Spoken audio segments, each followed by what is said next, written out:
El 8 de marzo de 2014, un Boeing 777 con 239 personas a bordo despegó normalmente del Aeropuerto Internacional de Kuala Lumpur y poco tiempo después desapareció sin dejar rastro. Incluso muchos años después del despegue, la aeronave aún no se ha encontrado. Y todos se siguen haciendo la misma pregunta. ¿Qué le pasó a ese avión? ¿Fue secuestrado por extraterrestres o engullido por un agujero negro? ¿O acaso fue derribado en secreto sobre una base militar? Hoy, casi 12 años después, gracias a la tecnología forense moderna, nuevos análisis de datos y un equipo de robots submarinos, el misterio parece estar más cerca de resolverse. El vuelo MH370 despegó de Kuala Lumpur, en lo que debía ser un vuelo rutinario hacia Beijing. En la cabina se encontraban el experimentado capitán Zaharie Ahmad Shah, de 53 años, y el joven primer oficial Farik Abdul Hamid. Todo transcurría con normalidad, hasta que la aeronave llegó al límite del espacio aéreo vietnamita, con un último mensaje por radio. El avión se reportó oficialmente al control de tráfico aéreo de Vietnam. Buenas noches. Malasia Tigaratus Tuyu Pulutiga. Aquí es donde surgió el detalle crítico que los investigadores consideran evidencia clave. En el momento exacto en que la aeronave salió del espacio aéreo malasio, pero aún no había hecho contacto con el control vietnamita, durante una ventana de solo 90 segundos, ocurrió algo decisivo. El transpondedor fue apagado manualmente, haciendo que el avión fuera invisible para los controladores civiles. Esto no pudo haber sido un accidente ni un incendio a bordo. Fue una acción humana deliberada. Alguien en la cabina decidió desaparecer durante ese breve período sin vigilancia. Lo que ocurrió después puede reconstruirse gracias a los registros de radar militar. El Boeing 777 hizo un giro brusco. Volvió a entrar al espacio aéreo malasio y se desplazó con precisión a lo largo de la frontera entre los espacios aéreos de Tailandia y Malasia. Los expertos llaman a esta maniobra bordeo fronterizo, en la que un piloto vuela exactamente sobre la línea que separa dos espacios aéreos nacionales. Al mantenerse en el límite de ambas jurisdicciones, la aeronave reducía la probabilidad de ser interceptada por militares, ya que los operadores de radar de cada país podían asumir que la señal no identificada pertenecía al país vecino. El avión estaba definitivamente siendo pilotado activamente en ese momento. Lo que profundiza el misterio es un detalle forense inquietante. Una torre de telefonía en la isla de Penang detectó una señal del teléfono del primer oficial Farik Abdul Hamid. No se hizo ninguna llamada ni se transmitieron datos, pero el teléfono estableció brevemente un enlace con la torre. Y ese enlace revela algo extraordinario. A la altitud normal de crucero de 10.670 metros, las leyes de la física que gobiernan la propagación de señales móviles hacen que este tipo de conexión sea casi imposible. La aeronave se movía demasiado rápido y volaba demasiado alto para establecer un enlace confiable. Para que esa señal fuera detectada, el avión habría tenido que descender significativamente, posiblemente a una altitud entre 1.500 y 3.700 metros sobre el nivel del mar. Y la isla de Penang. Ese era el lugar natal del capitán Zaharie Ahmad Shah. Fue un último vistazo a casa. Un descenso táctico para evitar el radar militar. Comparte tu opinión y únete a la discusión en la sección de comentarios. Una vez que todos los sistemas de comunicación normales fueron desactivados, la aeronave debería haber desaparecido por completo. Sin embargo, dejó un rastro fantasma que a los investigadores les tomó años aprender a descifrar. La red de satélites Inmarsat seguía recibiendo señales automáticas de la unidad de datos satelitales del avión. Cada hora, la estación terrestre en Perth, Australia, enviaba una señal rutinaria al avión, y éste respondía. Este intercambio continuó durante 7 horas, después de que el transpondedor dejara de funcionar. Cada enlace produjo 2 mediciones importantes. La primera se llama desfase de tiempo de pulso. Esta mide el tiempo que tarda la señal en viajar de ida y vuelta entre la estación terrestre, el satélite y el avión. Esto permitió a los investigadores saber qué tan lejos estaba la aeronave del satélite en cada momento. Si se trazan esas distancias en un mapa, se obtiene una serie de arcos. El arco final, registrado justo antes de que las señales se apagaran, se conoce como el séptimo arco. Este se encuentra en lo profundo del Océano Índico Sur. La segunda medición se llama desfase de frecuencia de pulso. Esta mide el efecto Doppler de la señal, que cambia dependiendo de si el avión se mueve hacia el satélite o se aleja de él. Los valores registrados eran completamente consistentes con una ruta hacia el sur, descartando cualquier camino hacia Asia Central o Medio Oriente. Pero los datos satelitales por sí solos no podían localizar el lugar del accidente. Fue entonces cuando un ingeniero aeroespacial retirado llamado Richard Godfrey hizo un gran avance. Godfrey desarrolló un método usando algo llamado WSPR, que significa Weak Signal Propagation Reporter. Los operadores de radioaficionados de todo el mundo transmiten continuamente señales de prueba de baja potencia que rebotan en la ionosfera. Cuando un objeto metálico grande, como un Boeing 777, pasa a través de uno de estos enlaces de radio, provoca una pequeña pero medible perturbación en la señal. Godfrey identificó 130 de estas perturbaciones, que coincidían perfectamente con una ruta de vuelo que terminaba en el séptimo arco. En efecto, el método convirtió miles de transmisiones de radioaficionados en un sistema de radar pasivo global, rastreando un avión que de otra manera había desaparecido por completo. Y aquí es donde la evidencia se vuelve casi imposible de refutar. La ruta de vuelo reconstruida a partir de los datos de WSPR coincide con un trayecto que había sido practicado previamente en el simulador de vuelo doméstico del capitán Zaharí. Los investigadores forenses recuperaron datos eliminados de ese simulador. Los archivos borrados contenían un vuelo simulado hacia el Océano Índico Sur, programado varias semanas antes de la desaparición de la aeronave. La ruta pasaba por puntos de navegación cerca de las islas Andamán, Atendá, 2 grados norte y 90, 2 grados este, y terminaba con el agotamiento del combustible en una de las zonas más remotas del océano en la Tierra. La carga de combustible simulada se basaba en otro vuelo, MH-150. Pero la trayectoria, los puntos de navegación y el destino final coincidían con la ruta real del MH-370, con un nivel de precisión que los analistas calificaron como estadísticamente imposible de descartar como coincidencia. Alguien había ensayado esto. Alguien lo había planeado. Y luego alguien lo llevó a cabo. Presiona el botón de me gusta para mostrarnos que este contenido está marcando la diferencia. Y si estás viendo desde tu teléfono, asegúrate de presionar el botón Hype justo debajo. Durante años, las aguas del Océano Índico Sur guardaron su secreto.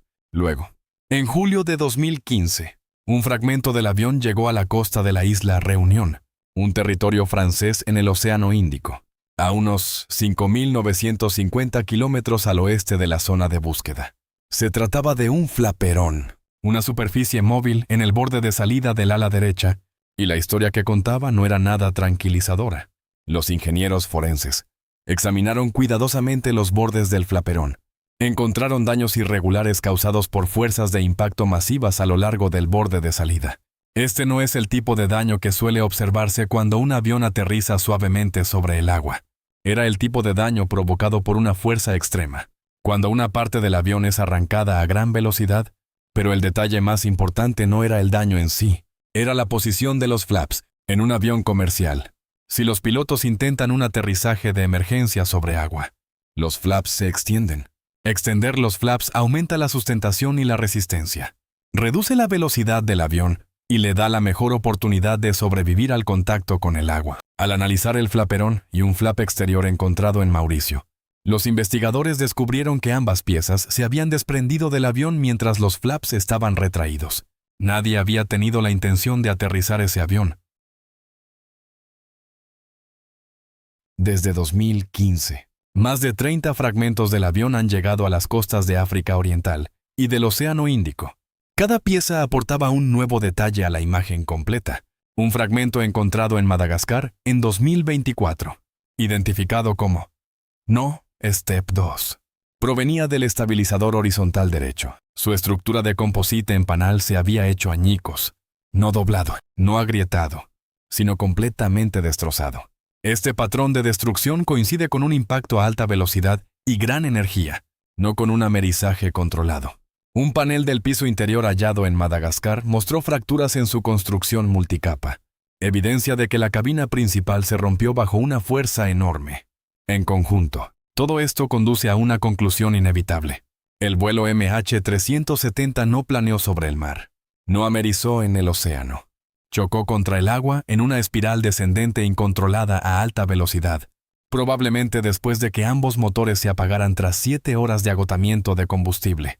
Las dos últimas señales satelitales, registradas con 8 segundos de diferencia, mostraron un cambio de frecuencia repentino y dramático consistente con un descenso rápido sin potencia de motores. 239 personas. Ninguna sobrevivió, y nadie a bordo sabía lo que estaba sucediendo hasta que todo terminó. Pero, ¿por qué ocurrió el accidente? Durante muchos años, la investigación se dividió en dos posturas.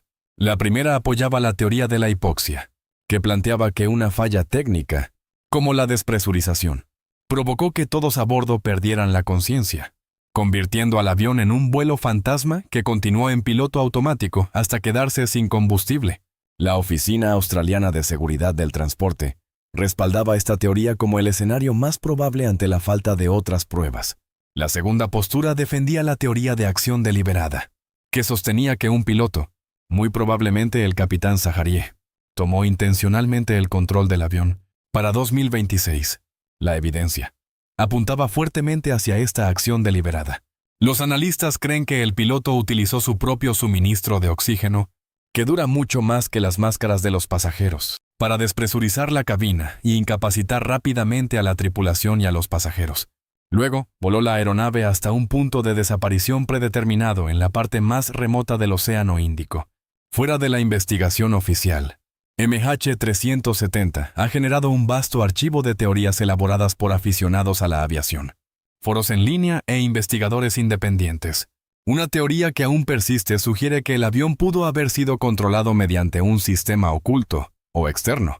Esta idea se relaciona con patentes antiguas de tecnología anti-hijacking, diseñadas para anular comandos de cabina en emergencias. Esas patentes son reales. Sin embargo, nunca se ha comprobado que un sistema así estuviera instalado en el MH370, número de cola 9, M-MRO. Otras teorías en Internet son aún menos fundamentadas. Una teoría en Reddit afirmaba que grandes tiburones blancos con GPS se reunieron en el sur del Océano Índico a finales de marzo de 2014 porque reaccionaban a restos humanos en el agua. La ciencia marina ofrece una explicación mucho más sencilla.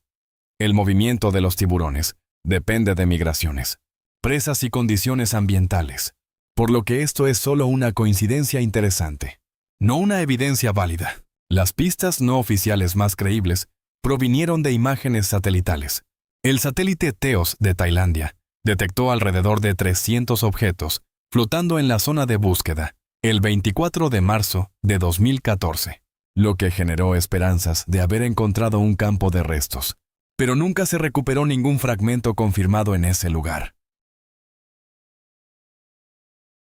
Entonces, ¿dónde deja esto a la búsqueda hoy? Todavía en el Océano Índico Sur, todavía limitada, pero no concluida. La búsqueda submarina multinacional original, liderada por Malasia, Australia y China, se centró en una vasta zona basada en el análisis de Inmarsat y cubrió aproximadamente 120.000 kilómetros cuadrados del fondo marino, sin encontrar los restos. En 2022, la ATSB informó que una revisión posterior de Geoscience Australia sobre imágenes de sonar hacía muy improbable que existiera un campo de restos dentro del área revisada. La búsqueda no fracasó por falta de esfuerzo. Fracasó porque la zona objetivo es inmensa. El terreno es extremadamente difícil y la exploración submarina es uno de los trabajos forenses más complejos que realiza la humanidad. Por eso la reciente misión de Ocean Infinity tuvo tanta importancia. Malasia acordó un contrato renovado de sin hallazgo, sin pago, bajo el cual Ocean Infinity solo recibiría pago si se encontraban restos significativos. El área aprobada era de unos 15.000 kilómetros cuadrados, basada en un análisis mejorado y una hipótesis de búsqueda refinada. Según reportes de AP y Reuters, la operación de Ocean Infinity de 2025 A 2026 exploró aproximadamente 7.571 kilómetros cuadrados en 2 fases. Pero en marzo de 2026, las autoridades malasias informaron que no se había producido ningún hallazgo confirmado. Las familias de las víctimas pidieron de inmediato que el trabajo continuara. El dolor, después de todos estos años, no ha disminuido, ha aumentado. Ocean Infinity declaró que desde que inició la misión en 2018, la empresa había pasado 151 días en el mar y mapeado más de 140.000 kilómetros cuadrados del fondo oceánico. Su CEO, Oliver Plunkett, señaló que la precisión y velocidad de la última búsqueda hubiera sido inimaginable en 2018 y enfatizó un punto crucial: si nada más, la compañía podía afirmar con confianza que MH370 no se encuentra donde se buscó. En un misterio como este, incluso el conocimiento negativo tiene valor. Cada kilómetro cuadrado eliminado hace que el silencio sea más preciso, y la tecnología realmente es extraordinaria. El vehículo submarino autónomo Hugin 6000, una de las herramientas principales en la búsqueda moderna en aguas profundas, puede operar hasta 6.000 metros de profundidad. Puede transportar sonar de apertura sintética, ecosondas multihaz, cámaras ópticas, perfiles láser, perfiladores subterráneos y sistemas avanzados de navegación. Según Kongsberg, tiene una autonomía aproximada de 65 a 76 horas a 6 kilómetros por hora con todos los sensores activos. Su sonar de apertura sintética, HISAS 1032, puede generar imágenes con resolución de unos 5 por 5 centímetros y cubrir aproximadamente 5 kilómetros cuadrados por hora. Esto no es ciencia ficción. Esto es lo que actualmente busca un avión perdido en el abismo. Pero incluso con estas capacidades robóticas avanzadas, el fondo marino sigue siendo un adversario formidable. El Océano Índico Sur no solo es remoto, sino también geológicamente complejo. La zona de búsqueda está cerca de una formación geológica conocida como Broken Ridge, una cordillera submarina de unos 1.200 kilómetros de largo, con un terreno tan escarpado como los Alpes. Al sur se encuentra un acantilado masivo llamado Diamantina Escarpment, con casi 3.000 metros de altura. El fondo en esta región es un laberinto de volcanes extintos, cañones profundos y sedimentos que pueden extenderse hasta 150 kilómetros, enterrando restos bajo varios metros de lodo. Los equipos de búsqueda no buscan simplemente un avión. Intentan distinguir los restos de un Boeing 777 destrozado de la geología de un paisaje alienígena a varios kilómetros de profundidad. Por eso, 12 años después, el océano puede seguir guardando su secreto. No porque la evidencia no indique nada, sino porque, en algún lugar a lo largo de este arco, permanece una enorme extensión de océano. Vamos a reunir todo esto. Sabemos que el MH370 despegó de Kuala Lumpur a las 12:42 am, hora local del 8 de marzo de 2014, con destino a Beijing y 239 personas a bordo. Sabemos que la última transmisión por radio fue: Buenas noches, Malasia 300. Sabemos que la señal del transpondedor se perdió a las 17:21:13 UT. Y el informe oficial indica que funcionaba normalmente hasta ese momento, sin fallas reportadas. Sabemos que el radar militar mostró posteriormente al avión dando la vuelta sobre Malasia y continuando por una ruta radicalmente distinta.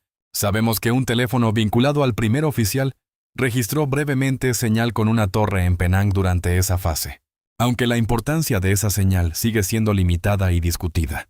Sabemos que los enlaces satelitales de Inmarsat continuaron durante horas y que el análisis de ATSB indica que el avión probablemente voló hacia el sur, entrando en el Océano Índico Sur. Sabemos que el último evento satelital, a las 0:19 UT, es consistente con un descenso rápido después de una probable interrupción de energía del SATCOM, posiblemente relacionada con el agotamiento de combustible y el reinicio del APU. Sabemos que restos confirmados del MH370 llegaron a las costas del Océano Índico Occidental, y el análisis forense indica que el avión no estaba configurado para un amerizaje normal. Y sabemos que, a pesar de las búsquedas robóticas renovadas, el fuselaje principal todavía no se ha recuperado. Lo que no sabemos es la cadena exacta de decisiones humanas dentro de la cabina. Esa es la parte más oscura de la historia. La evidencia puede dibujar el movimiento del avión, acotar la ruta mostrarnos información sobre sistemas, restos, tiempos de señales y el descenso probable. Pero sin las cajas negras, no puede dar la conversación final. No puede decirnos qué se dijo cuando el avión giró hacia el oeste. No puede decirnos si los pasajeros estaban conscientes. No puede decirnos si las últimas horas fueron tranquilas, confusas o deliberadas en cada detalle. Y por eso MH370 todavía se siente menos como un informe de accidente y más como una herida en el mundo moderno. Porque en una época en que se nos dice que todo está rastreado, almacenado, registrado y disponible, un avión de fuselaje ancho todavía escapó hacia la oscuridad. No completamente, no de forma mágica, pero lo suficiente para recordarnos que la intención humana y la escala planetaria aún pueden vencer a la tecnología por mucho tiempo. El misterio del MH370 no es que no haya evidencia. El misterio es que la evidencia apunta tan fuertemente a una respuesta terrible. Aún así, lo único que podría confirmarlo sin discusión, el campo de restos, las cajas negras, las coordenadas finales todavía se encuentra fuera de nuestro alcance. Por ahora, pero no para siempre. El Océano Índico Sur es vasto. El fondo marino es cruel. Y el tiempo ya consumido. Sismos de 17 años. Sin embargo, el campo de posibilidades se ha reducido. Las herramientas de búsqueda son mejores. Los mapas son más precisos. Las áreas descartadas importan. Las familias siguen exigiendo respuestas. Y un Boeing 777 no es una aguja. Es una máquina del tamaño de un edificio. Si la búsqueda continúa lo suficiente, y las hipótesis refinadas están cerca de la realidad, el océano podría verse obligado a devolverlo. Cuando llegue ese día, el MH370 dejará de ser el mayor misterio de la aviación y se convertirá en otra cosa, la revelación más tardía del mundo. Hasta entonces, esto es lo que queda. No extraterrestres, no agujeros de gusano, no desaparición en la nada, un avión real, un cambio de ruta real, un rastro real de evidencia satelital, un esparcimiento real de restos, un final real en algún lugar del Océano Índico Sur, y en algún lugar bajo esa agua, en la oscuridad que ningún ojo humano ha alcanzado. La respuesta final todavía espera. Si este video te dio una imagen más clara de lo que ocurrió, compártelo con alguien que haya seguido esta historia. Hay familias que han pasado 12 años sin respuestas. Y mientras más personas entiendan lo que la evidencia realmente muestra, más presión habrá para continuar la búsqueda. Deja un comentario abajo y cuéntanos. ¿Crees que se encontrará el fuselaje en la próxima búsqueda?